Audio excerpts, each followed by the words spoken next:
Hello and welcome to the Golden Note podcast. My name is Jesse. And I'm Karen Deep. Today we are covering a Taylor Swift album, the latest Taylor Swift album that was released about a year ago now, the Tortured Poets Department. This is not an album in our usual segment that we do, which is the 1001 albums to listen to before you die. That list that we go through all those albums for that's not on that list. So we're kind of branching out. We're going to try something new. We're going to focus. So the reason we chose this is it's the highest selling album of 2024. So, wow. I did not know that. Yeah. I know you mentioned it at one point. Yeah. Totally forgot. Yeah. Let me get more precise here. Okay. It was at number 1 on the charts in the United States for the longest out of any album. So That's it held the number impressive. 1 spot for the longest time. So clearly people have strong positive feelings toward this album. So maybe we should check it out. Right. Yeah. And we did. Okay. Let's start with some background. Taylor Swift. What else needs to be said? Global icon, singer, songwriter. Let this be a record for the history books. Some documentation. Taylor Swift, especially last year and the year before, she was inescapable. Mm-hmm. You know what I mean? Yep. Like, if you, especially North America, if you didn't know the name Taylor Swift or who she was or what was happening with her, you were living under a rock. Yeah. Because it really was just constant news and things about her that it was just inescapable. Yeah. In downtown, the police presence when the tour was happening, inescapable. You couldn't barely walk on the sidewalks. It was basically a street festival because just the sheer amount of people engaged in this concert and this movement was massive. Yeah. So we're not so far removed from the Eras tour that just wrapped up 4 or 5 months ago, maybe. I think so. And just all of the hype around that. So let it be known in 10, 15 years when Taylor Swift people in general are just was Taylor Swift really that popular? It's yes, she really was. We're just finally getting a bit of a breather, it feels from all the Taylor Swift news. Yeah. Okay, so with that being said, Taylor Swift started off as a country singer. If you don't know about Taylor Swift, entered into the pop world where she has kind of hung out for a while. She went on a little side road where she was doing some folk stuff on albums like Folklore and Evermore during the pandemic, which are honestly my favorite albums from her. I think just from an artistic standpoint, I feel like they are top tier for sure. Nice. But yeah, that's kind of her career background. Larger than life icon. People have compared her to our modern day Beatles kind of thing. So, at the very least, a very interesting comparison. Karen, what is your experience with Taylor Swift up until this point in terms of listening to her music? First song that hit me was You Belong With Me. I watched that music video when I was in grade 7 or something. Yeah. Changed my life. That was wow. Changed your life? This is what, yeah. Dang. This is what romantic relationships at the start must be like, right? This is a dream of a young, hopeless romantic. And that was game changing for my depression, which had just plummeted massively when I was a kid because I'm oh, that's so unattainable. I guess I'll be lonely forever. Anyways. Oh my God. That was huge. And for me, that's peak Taylor, just because it's that adolescence crowd, that vibe, the storytelling, the pop sensibilities with the guitar, just singer-songwriter type of vibe was the best mix of what kind of acoustic pop music or modern pop music was at that time. And I think that still carries through as there's something about that era of Taylor that was just hitting off all these check boxes that really helped her really propel into the stratosphere, I think. Oh yeah. 100%. Just so polished as a songwriter and just that. That's why she is so popular. Her craft as a songwriter is in my opinion, very obviously very strong. But I'm sorry to hear about that when You you're a know, teenager and emotions as a young the kid. song having like that much of a impact, like a catalyst on I think at that your age, mental health. every song had an impact. Yeah. Extremely sensitive and vulnerable at the time emotionally. So it's when you hear like the "You Belong with Me" song, it was like, wow, what is this thing? You know. Anyways, but it was good. Yeah. Good time. I'm sorry, I'm just going on my laptop here, signing in. Since that time, however, I feel like I haven't kept up with her music much, but a lot of my students love and swear and die by Taylor Swift. And the fanaticism around Taylor Swift has been very curious to me ever since this to see how she's grown and also hearing it from a different generation now, where some of my students were the same age I was when I experienced that era of Taylor Swift. But it's hard for me to connect with it now because she's changed and transformed so much as an artist and the music that she produces and her songwriting sensibilities as well, which we'll probably talk about as we get through this album. Yeah. I have no major notes on the album cover. Just kind of like hanging out, like laying in bed or something. It looks like she has a stomach ache. Yeah. I like that it looks soft, like it's a very soft looking record. Yeah. So whatever. You know what? That was such a dad moment from you just now. Really? Looks like she's got a stomach ache. That's Yeah. so funny. Yeah, that's Like, how. Dad, stop. Yeah. It's artsy. Looks like she's got a stomach ache. You're spot on with that. That's so funny. But no, that's I can see where you're coming from with that. Yeah. I do like the name of the album, the I like it Tortured too. Poets Department. It's super hype. When I first heard when the initial promo for the album dropped and it was like, yeah, this is the name of my new album. I was like, this could be like a generational drop here. Like, wow, like this sounds really cool. Okay. Yeah. Let's move on to the music. I got some notes, and I know you have some notes. Yes, I do. Fortnite. Right off the bat, we're getting huge 80s vibes. Right? Very 80s instrumentation here. Heavy on the synth. Melodic. But it is slow. It's a very mid-tempo song. And I don't really like that part of it. Yeah. It was a slow ride. It felt like it took, it was a little too slow.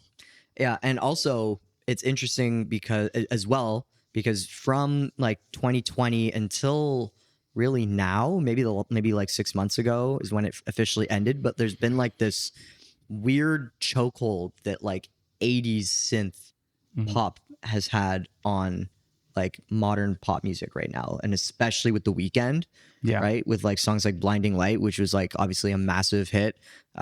This 80s revival has kind of been like a big thing, and we see Taylor like really leaning into that with this song and like with a lot of this album. So just something I wanted to note here. But yeah, in general, it sets the tone for the album in terms of like being mid-tempo and very 80s vibes.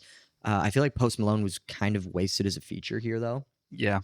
Very, like, this presence could have been replaced with any other singer, and it would have been just fine. Yeah. Yeah. Yeah.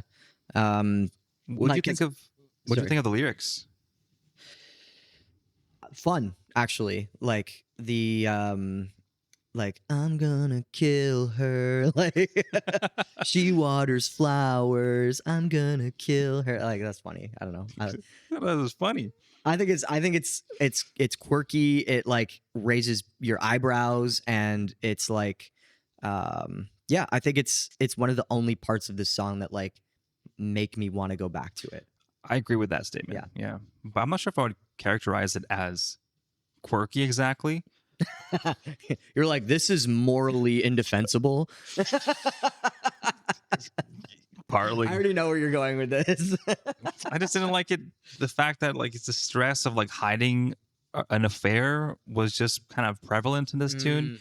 It just felt like, should I be celebrating this message? I'm not sure. I guess I'm full of like the dad stuff right now. You know, it's like, I don't think that's appropriate behavior. I don't know.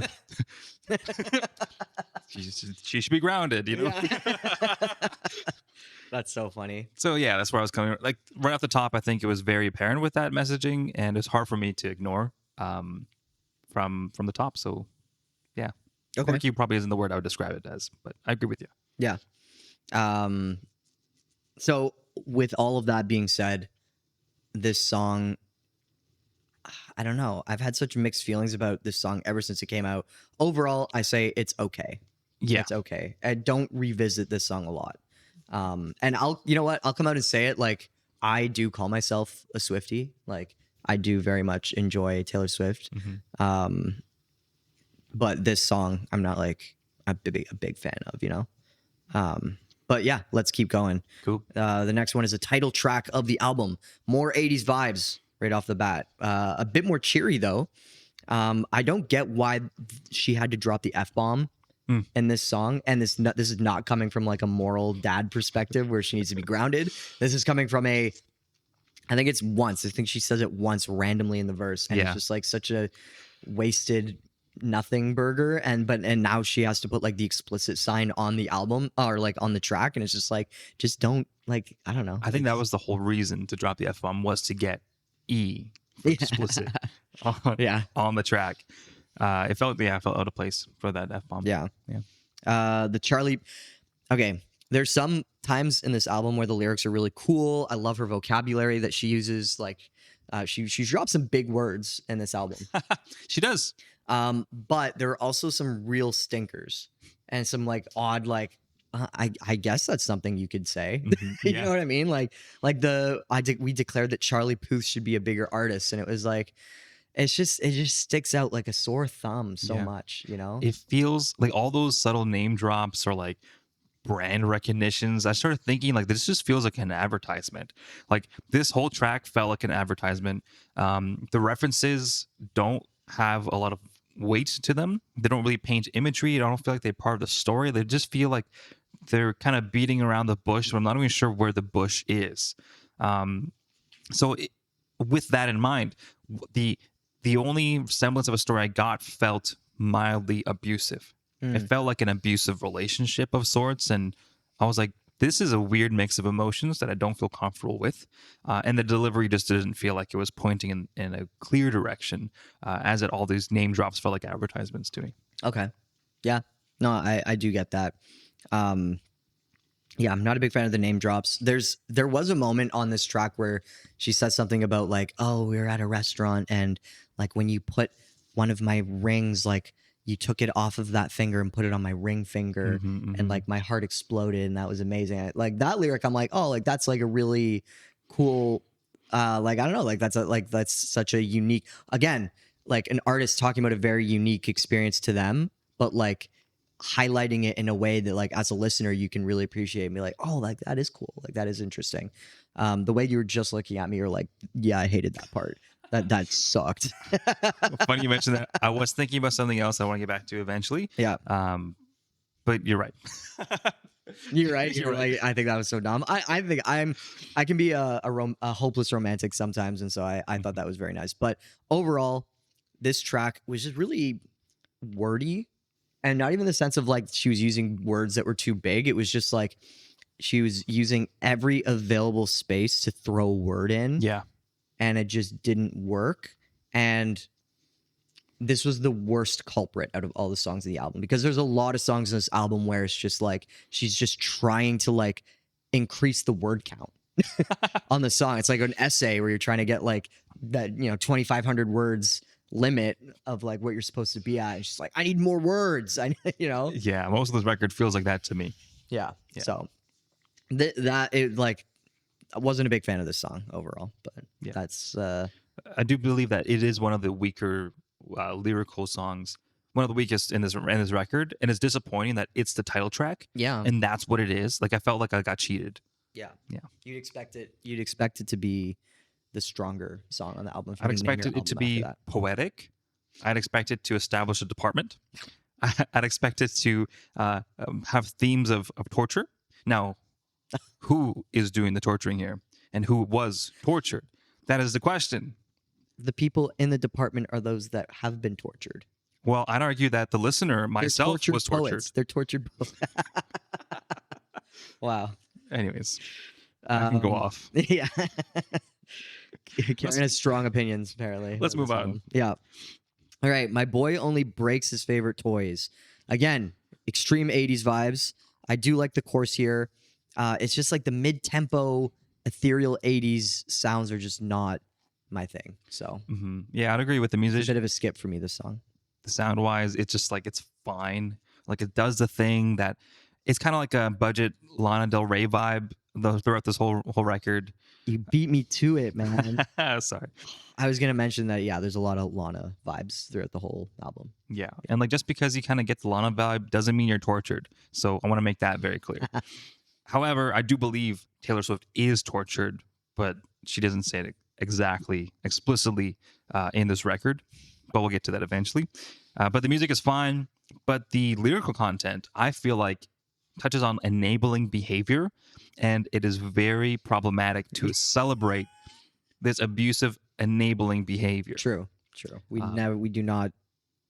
should not tolerate abuse ever. And it just comes from the backdrop knowing that Taylor Swift, and this record in particular, is proven to have reached so many people.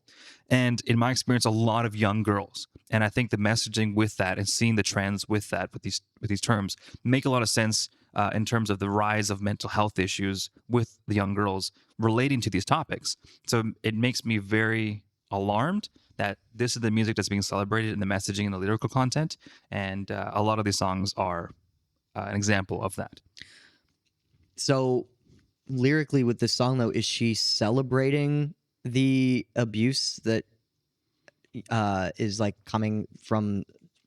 What I get from this song is that like her person in her relationship, the person that she's with, he likes to just like destroy things and destroy like some of his favorite things in his life, and it's like a commentary on that.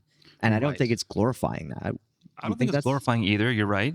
But I think there's parts, I don't have specific lyrical examples, but there's parts where it feels like that, like her character in that context is almost like enabling that or acknowledging that bad behavior of the other person breaking things, but just kind of being okay with it because it's exciting and thrilling to be with this person. And I feel like that is a sentiment many people feel, like, you know, chasing the bad boy, biker gang type of stuff when you're like a young adult. But I think knowing her age and her experience and also the target audience, I feel like there's a bit of a disconnect where maybe those nuances of like a healthy commentary isn't there. Gotcha. And so I can see how it can not be taken in the right way. Yeah. So that's where I get kind of alarmed in that way. Okay.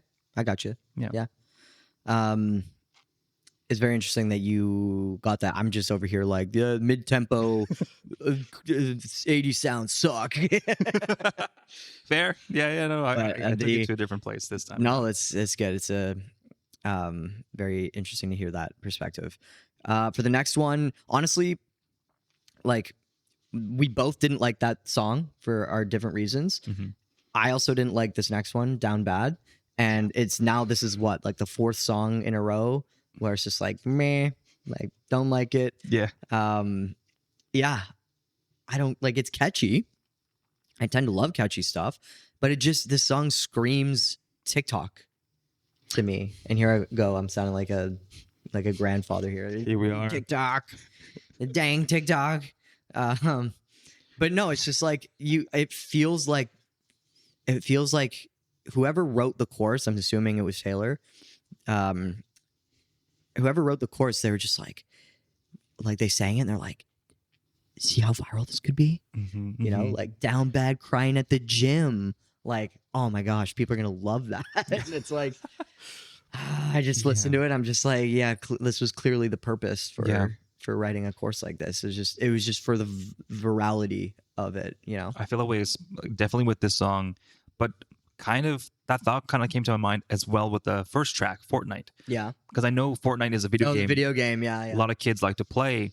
And it's almost like as soon as you mention it's a word that resembles a kind of a community of young folks, that's enough of a segue to start listening to the album or to share it or to have some context. And I feel like with all of the wordiness, like Taylor's version of Wordiness with all these songs. It's kind of like that, like an advertisement, like I mentioned, where it's like, here's a phrase that might connect with a thing in your demographic, but very, very vaguely. But it's enough because she's so huge. So it's just enough to kind of connect those people in those communities. And it's so hard to just look at one line at a time in isolation, because here we are reviewing the album, but each song has to be considered in its as a song. And I feel like there's just not enough to hold these songs together or this whole album together to feel like there's a bigger message and impact, without getting distracted with all these little word advertisements. And I think this song "Down Bad" is a great example of that in a not so great way. Yeah. And yeah, like the phrase, even just the phrase "down bad" is like such a 2024 like saying. Yeah, right? we've used that a lot. So down bad, so down bad. Like it's like a trendy, like kind of turn of phrase that will probably, 20 years from now, people are like, it'll just be like, what? Down bad, like, or like even even longer, it'll just be like, what is this like weird turn of phrase kind of thing? It's like very trendy, right? Yeah. And it's just like, I don't really like that. So I don't like writing a course or a part of the song and being like, yes, this is like the viral moment we can have for TikTok. It's just, I don't like that. So I did love the synth intro at the beginning of the song. And I also like the vocabulary. Like she uses the word petulance in the song, and you don't hear that often on a pop record. So pop album. I don't have anything else to say about that track. If you want to, the one word I wanted to throw in there was emo. This felt real emo. Pop emo. Yeah, that's fair. The next track though, this is when it starts picking up for me. So Long London. It's about her ex Joe Alwyn. Do you know about Joe Alwyn and all the drama? No. Karen Deep. So what? I feel like I'm getting reprimanded for not knowing the drama. So come on. Joe Alwyn was her boyfriend, and I guess it was her longest relationship. Wow, was it like 3 weeks? Oh, shots being thrown. I am a Taylor Swift fan. I'm gonna try and represent the Taylor Swift fan base do here. the defending because I'm on the offense. Offensive, Karen. Okay. Sorry. It's not personal. It might be personal. I don't know you. Anyways, it was 6 years actually. Congratulations. That's longer than any of my relationships. So hey, point Taylor. 0 for me. There you go. As long as you can admit that. I can admit that. And I'm proud to admit it. Thank God. That's so funny. Sorry, exes. Yeah. Anyways, let's continue. Let's continue. Yeah. So her boyfriend, Joe Alwyn, I don't know why I'm still saying his name. 6 years. Somebody's got a crush. And yeah. Sorry, I'll let you continue. Thank you. Now I'm like all thrown off. He is from London. He's from the UK. So this song is in reference to like, it's a big metaphor, right? Like so long to Mr. Alwyn, and also just like my friendly feelings towards London, the city. Kind of uses the city as like a metaphor for that relationship. Right. So I do like that. I think it's not very clever, but it's just like, yeah, like this is nice. This is cool. I was also going to say there's a Taylor Swift song where it's called London Boy, and it's like very like happy and cheerful, and like this is my London boy friend that I have, right? So now she has a song called So Long. Do you see what I'm getting at? Do you see the big picture here? I'm connecting the dots here. I'm picking up I what don't you're know if putting you understand what I'm trying to get at. I see where you're coming from. Okay. So anyways, we had the honeymoon phase, then we had the breakup. Yes, exactly. Yeah, and like 3 albums of just like flings in between, I guess. Yeah. This is the song where I felt compelled to write. That is it's very Lana Del Rey vibes. Yeah, the synth I think gives it away for that one. Yeah, for me it was just her vocals and her just the way she was singing. It was like the melody was just like, this is like Lana Del Rey to a T. Maybe just more like poppy, like more pop accessible, you know? Yeah. Yeah, that's what I would say. Oh, and also like I keep trying to take a sip of my water here. Please drink. But it's like I'm yapping, so I'm like, what do I prioritize? You're gonna yap so much that you just like die of dehydration. Yeah. Okay, I'm gonna go quick here. There's like a pulsating kick drum beat that like keeps the song really grounded, which I like, and which I think Lana, if you're listening, you should have in your songs more. Yeah, now rip off Taylor's rendition of your music back. So now you're taking taking your own music back. Yeah. And then just fight her in the stadium when you get the chance, Yeah. Great entertainment. The end of this, yeah. The end of the song has a dramatic feel that's very Florence and the Machine. Wink, wink, nudge, nudge. Wow. We'll I get what you did there. We'll get there soon as we go through the track list. But anyways, that's what I have to say about the song. This is when the album starts picking up for me, and I do appreciate this track. I think it's well done. I love the introduction. There's these vocal pads that were introduced, almost like a mini choir. There's a great opening. I feel like, great, I get to hear Taylor Swift's voice, and she's doing a very interesting thing with it, really presenting the voice and the arrangement of it. And then it went into the synth groove, and I was like, here we are again in Lana Del Rey's city. And I feel like we're visiting too much. And I felt like, okay, at this point, it's like ripping off that vibe. And I feel like I was disappointed because I think you can get that emotion, that sort of feminine, kind of depresso, introspective vibe with other instrumentations. And like, it's not it was always a choice, production choice, but I feel like with her budget, could have like found some dude off of the street in Los Angeles that would have done something so interesting that really matches Taylor's sensibilities to that emotion without having to go through the translation of Lana Del Rey. And this is the track that felt like, okay, we're here, and I'm a little disappointed that we're here, but I guess it works. Okay. Yeah. You wanted it to be more original, less of Lana, basically. Yeah. I get that. For the next track, there's a nice switch up. There's less Lana vibes, in my opinion, which is good. Yes. But Daddy, I Love Him is the title of the track. The acoustic guitar intro is like, for me, it was like a breath of fresh air. Like, yes, this is where Taylor's at her best here. Like, I prefer this over the heavy synth 80s synth vibes, this song also does scream TikTok to me, but less so than Down Bad did. So I was able to like tolerate and enjoy this song. Yeah. I thought it started off extremely nihilistic, but I kind of got the sense that this was really describing that rebellious kind of coming of age type of thing. And I like that. But it was just a little too accessible. So like that TikTok vibe was there. But I think this was all right. This one did its job. It wasn't too offensive. But the nihilism with that was just a little...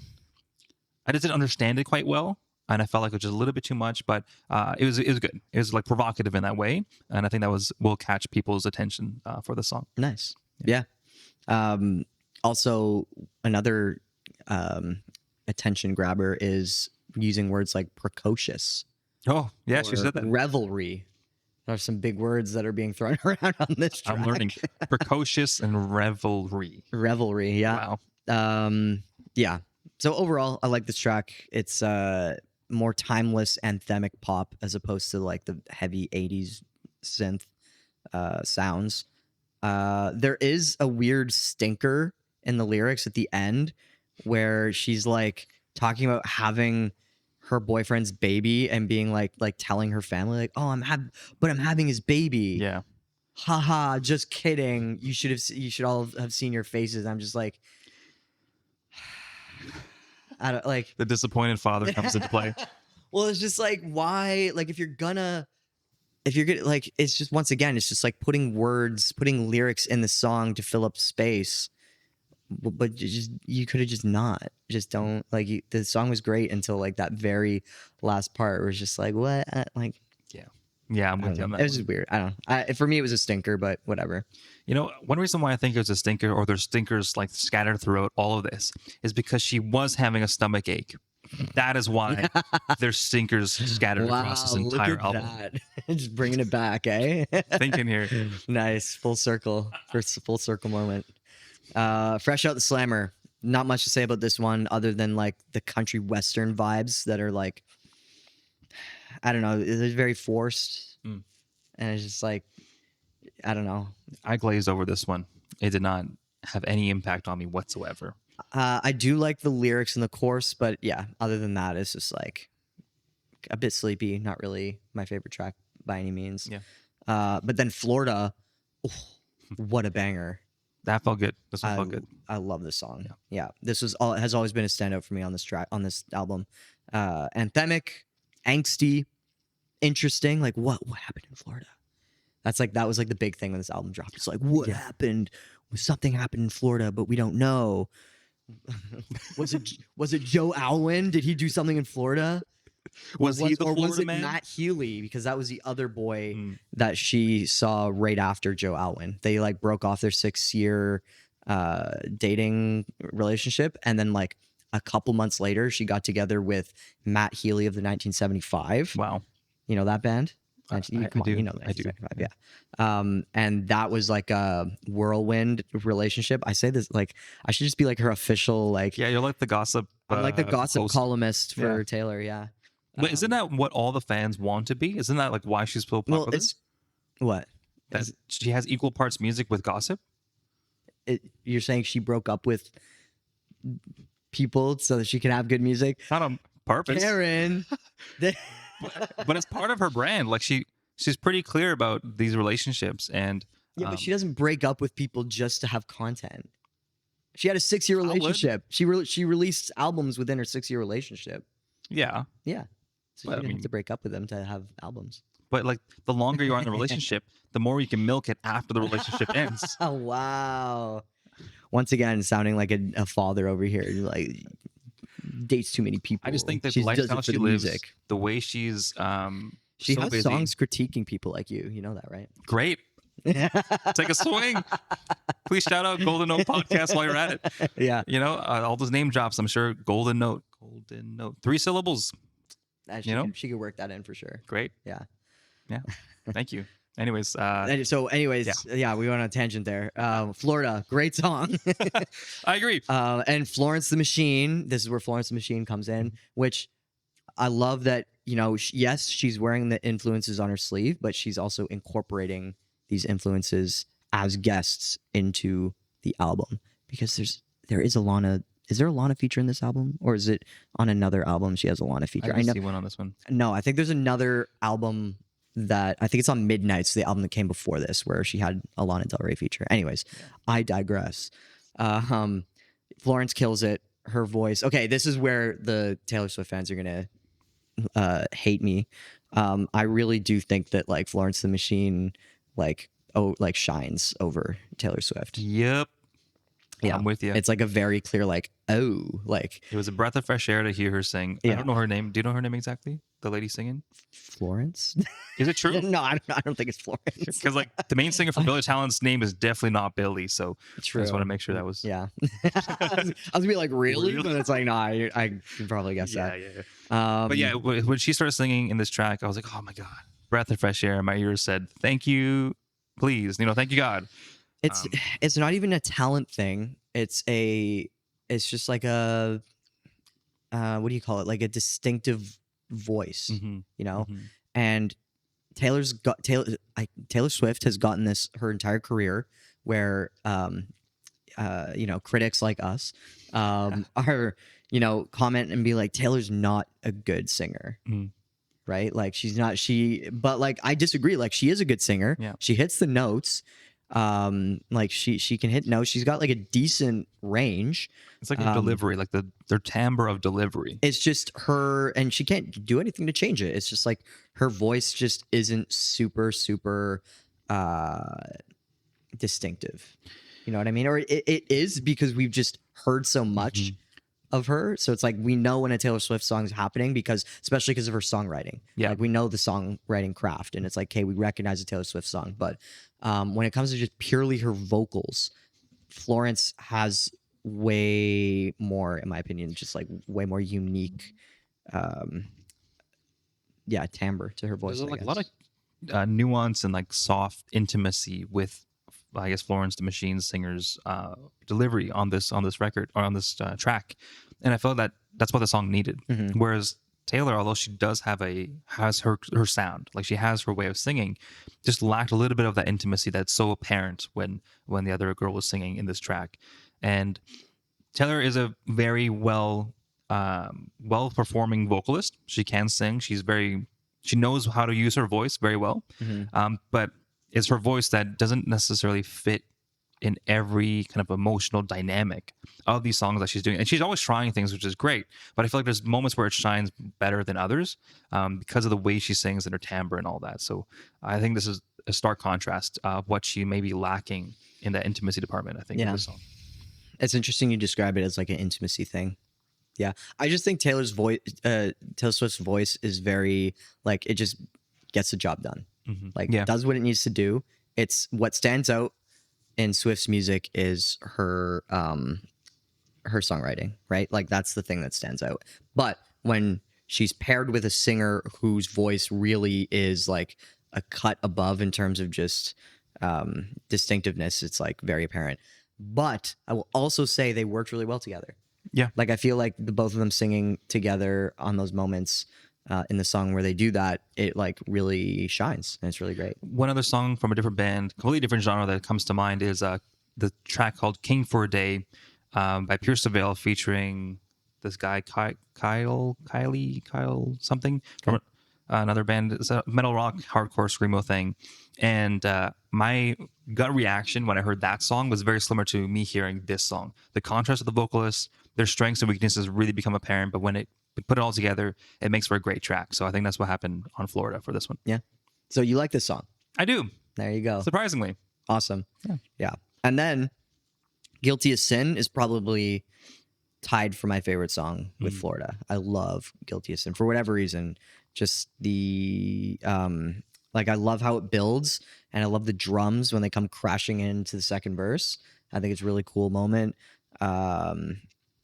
It's very melodic. Like, it's just, it really brings me back to a song on her 1989 album. Do you know that album? No, not really. Shake It Off is like the big song from that album. Okay. It's like when she really like went full force into like pop and like ditched all the country stuff. Wow. There's a song called Wildest Dreams, and this song kind of like evokes those feelings, like the melody in Wildest Dreams, which I really like. Tryst. She uses the word tryst. That's a word? Yeah. That's my vocabulary counter over here. Yeah. Wow. Another fancy word. And I like that this song is like up tempo. It's not super slow as like some of the other ones are. So I really like this one. Nice. Yeah, it's very catchy. You probably hated it though. Just whatever. You're just like this might have been glazing over my head. Glazed over. Yeah. There's a few songs later on that do that. I got like a gap in my notes from like 8. So after Florida to track 13, Who's Afraid of Little Old Me. I think my brain must have just glazed over all those songs. Wait, this next one you glazed over it? Who's Afraid of Little Old Me? Or what's the next song? Before Who's Afraid of Little Old Me. What's the song after Who's Afraid of? Or what's the song before that? What's the song after Guilty as Sin? I think I have this mixed up in my notes. Oh, I have no idea. Look it up. Anyways, we could talk about Who's Afraid of Little Old Me, because that's what I have here. And it's a very catchy song, in my opinion, but it's just too much. I don't know. Swift singing is just okay. Yeah. Guilty as Sin, Over My Head, Who's Afraid of Little Old Me. Really over my head as well. Yeah. Until I Can Do It with a Broken Heart. I think that's when I had a comment. So. Oh wow. Okay. From Guilty as Sin to LOML. Lommel. Lommel. You know what that stands for? I know we're gonna have another father moment. What does LOML stand Love for? of my life. There you go. I got it. Nice. I'm cool. Okay. I'm hip with the kids. Yeah. Right? There you go. Yeah. Okay. Who's Afraid of Little Old Me? It's good. It's just like there's the moments in the song where she really like ramps up her voice and like It's very passionate, her singing, but it's a bit too much for me, and I don't think she pulls it off that well. So I'm not a huge fan of this song, which is annoying because I feel like this is a song I usually would like, but I don't know, just didn't do it for me. I Can Fix Him, Sleepy. Yeah. This is where my eyes started to glaze over to. Just a slow country western vibes again, but with no actual teeth behind it. It's just very forced plastic country vibes. Whereas like you got more authentic vibes like that on her like Folklore album and Evermore album kind of thing. So I don't know what happened there, but for Lommel, I like the melody, but once again, just very sleepy track. I don't know. Didn't really like it. I Can Do It With a Broken Heart. This is where you have notes for? I got something to say about this one, yeah. Okay. A lot of people had a lot of things to say when this song first came out. They were like, because Jack Antonoff was the producer, like a major producer on this album. Do you know about Jack? He was the guitar player in Fun. You know the Nope. Tonight. Okay. We are young. That song? I know that song. Yeah. So he was the guitar player in that band. And then he went on to like do music producer things after that band fell apart. And he just like made a huge name for himself as like just being like a producer guy. And so he's actually been like paired with Taylor Swift for like a few albums now.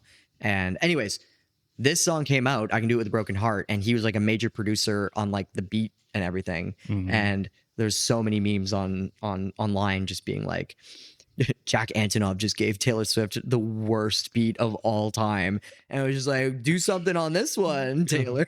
Oh, jeez. I love the beat though. I think it's fun. I think it's quirky and funny. I think it blends in with all the other beats on the record. You think what are you talking about? It doesn't feel as exciting as did the song felt distinct, but like the production felt meh. You know what we're gonna do here? Can you pull up the song right now? You're gonna play it, and then maybe we can skip like in the podcast where we can just do like a fast forward so we can't actually hear this. They can't hear the song. It's copyright. Okay. I don't know what he's talking about. The beat is ridiculous. Okay. We'll listen to it right now.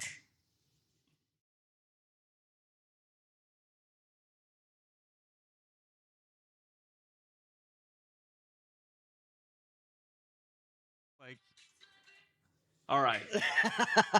So we took a listen to it. Yeah. It's the same thing. He just turned the arpeggiator up. Okay. That's it. I don't know. Instead of like Karen has a more fancy producer like terms. He had a triplet synth thing going on onto the grid. That's happening for like 3 or 4 other songs.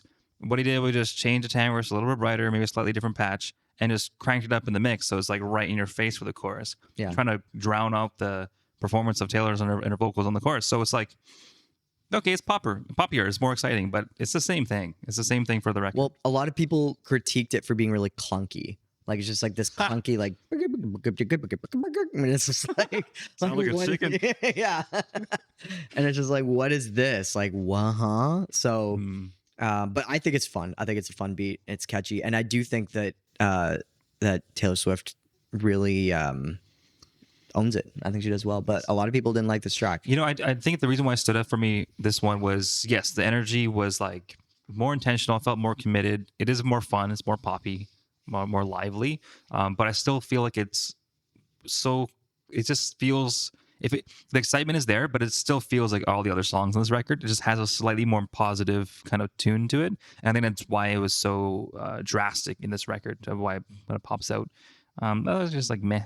You know? And it's also like kind of hedonistic, you know, it's like hedonistic. It's empowering. Is it? I can do it with a broken heart. It's like I'm in denial about my emotional attachments to this person. I'm still gonna partake in fellatio. It's like, I don't know about that. You know, maybe you should have some other priorities. Like maybe you should go for a walk, clear your head for a little bit. You know, I don't know. I would say that to a kid. It's just like fatherly advice. So I'm judgmental on this one. Yeah. And I don't agree. I do agree with your like she's ignoring feelings that she shouldn't be ignoring. Yeah. I get that. Yeah. But it's like, once again, I think it's commentary. Like the whole point of the song is to point out like, hey, this is bad. This is like a yikes thing. So yeah, that's fair. Yeah. Okay, last 3 tracks here. Smallest Man Who Ever Lived. I honestly, this is the first time you'll ever hear me. Anyone's heard me say this. If this song was a little bit longer, it would be better. Wow. Yeah, yeah. I think it needed more space. Mm. I think just having it build up a bit more, I think it would have really made the track stand out. But it doesn't. So it's just kind of like everything happens a bit too quickly. Also, I don't like the vocal distortion on her voice halfway through. It was so out of place just because the whole record was very clean. Yeah. And then you get this pushed distortion going on. It's like, you don't need that. Just sing louder. Just add a double layer. Like, would have been as equally as exciting, I think, for that one. Yeah. Yeah. Any other thoughts? Nah, this one was fine. Yeah. Yeah. Well, mid as the other ones were. I mean, it's scathing. Smallest man who ever lived. Just like, dang. The Alchemy. I liked this song. It was similar to Guilty as Sin. Once again, it's just like the more timeless pop anthemic vibes that Taylor Swift thrives on, as opposed to the 80s throwback stuff. I just don't think she does as well in those ones. And then, what did you think about The Alchemy? This one glazed over my head. That's the same. Yeah. Okay. And then Clara Bow. This one was just sleepy. I was just like, could have ended with The Alchemy. I feel like this one bothered me. Oh. There was a chair that squeaked in this record. What? There's a squeaking chair in this record. Shouldn't be there. With No budget way. like that, you like don't throughout need- the song? There's just one moment. Really? You're sure it's a chair? It was a squeak. It sounded like a chair. I'm like 99% sure it was a chair. And I know there's intentional decisions to be made to have some of those room elements, those human performance elements still in the track. I don't think a chair squeak should have been in the track. So that's my That's a fair point. my take. Okay. Yeah. Don't put a squeaky chair sound in your record, artists, because Karen will be very upset with you if you do that. Yes, think about my feelings first. Yeah. Thank you. All right, let's wrap this up. Taylor Swift, the Tortured Poets Department. I just think overall, I'm not a huge fan of the 80s throwback sounds. I feel like Taylor Swift does better on just like the more timeless pop stuff, as I've said before. This album felt like, for all the Taylor Swift fans out there, this album felt like a Midnights mixed with folklore, and it just didn't pan out as well as I would have hoped, kind of thing. So, but there's definitely some standout tracks. I also think if she just released this like 6 months later than she did, to give like a year's space from like all the Taylor Swift hype, it would have performed better. Shockingly, there's only 2 singles off this album. Wow. Yeah. So that is an interesting anecdote. But overall, okay, I'll give my score out of 5. Let me give you a rundown. I'm going to give a score out of 5. Karen Deep's going to give a score out of 5. We're going to combine our score. If it's a 9 out of 10 or more, we will do something special to commemorate said score. But let's see where it lands. So I'm going to give this album... I'm going to give it a 3 out of 5. 3 out of 5. Wow, respectable. Yeah. I'm going to say a few comments and I'll share my score as well. Sure. Overall, I think Taylor could have made better musical production decisions to be more authentic, try something new, especially if she's going to depart from the sounds that she's already established. And she has been doing that on a lot of records as time goes on. I just feel like this wasn't the right move. Kind of dropped the ball. Overall, the themes that celebrate weak emotional regulation, hedonistic pleasures, and adultery are not my cup of tea. I think that we could use less of that in the pop world, as it's always been so prevalent, the party hard, that kind of thing. And I think that the fact that Taylor Swift appeals to a lot of young girls, especially, if I was in her situation, I would be a little bit more conscious about it. And if this was a conscious decision, that's totally fine. I just hope that it was. But if it wasn't, that's why I want to draw some attention to that, because I think the themes can be problematic with the audience in mind. Overall, music was mid, performance was fine, production was okay, no chair squeaks. So for that, 2 out of 5. 2 out of 5. Wow. making it a 5 out of 10 album. The longest running #1 album last year, 2024, gets a 5 out of 10 on the Golden Note podcast. Look at that. I really brought that number down. So with that being said, maybe you want to give this album a listen based on our score. Maybe you don't. It is totally up to you. But either way, that's how we feel about this album. Thank you for listening. Please give a comment if you feel a certain way about our review or about the album. If you agree or disagree with us. And also, if you liked the video, give our video a like and subscribe. Yes, thank you so much. And Lana or Taylor, if you're watching, please mention our podcast, Golden Note. I think it'll be the 3 syllables that you can include on any of your tracks. It'll work. And it'll work. Yeah. Yeah. All right. All right. Peace out. See you on the next one.